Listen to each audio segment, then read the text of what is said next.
Mobile Number Portability Act, ganap ng batas matapos lagdaan ni Pangulong Duterte. Ang iba pang detalye sa report. Nilagdaan na ni Pangulong Rodrigo Duterte ang Mobile Number Portability Act o Republic Act No. 11202. Layo ng batas na mabigyan ng mas malawak na kalayaan ng consumer sa pagpili ng kanilang mobile service provider base sa kalidad ng serbisyo at presyo na hindi na kailangan magpalit ng mobile number. Sa ilalim ng batas, maaari na rin lumipat ang mga subscriber sa kanilang mapipiling subscription o mula sa postpaid patungo sa prepaid o pwede rin namang mula sa prepaid patungo sa postpaid na hindi na rin kailangan magpalit ng mobile number. Ang advantage lang nun is if you have an existing number from a service provider and you want to transfer to another service provider, you can use the same number.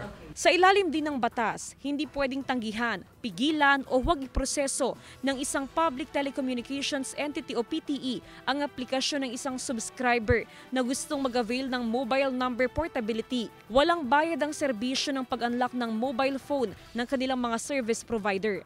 Dapat ding sundin ng mga PTE ang Data Privacy Act of 2012 na pangalagaan ng privacy ng kanilang mga subscriber. Siyempre yung number mo known na sa lahat ng colleagues mo, lahat ng relatives mo, friends mo, so you don't have to inform them again of the change of the number. Magandang balita ito para sa mga cellphone user. Kasi nandito lahat yung contact ng mga kawork ko, kamag-anak ko. Para yung mga old na contact ko, kahit lumipat ako, makukontak pa rin ako. Alam na nila yung opo mo. Hindi ka na rin mahirapan, sir.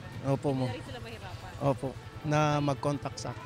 Ipatutupad ang batas 15 araw matapos itong ilathala sa dyaryo na may general circulation.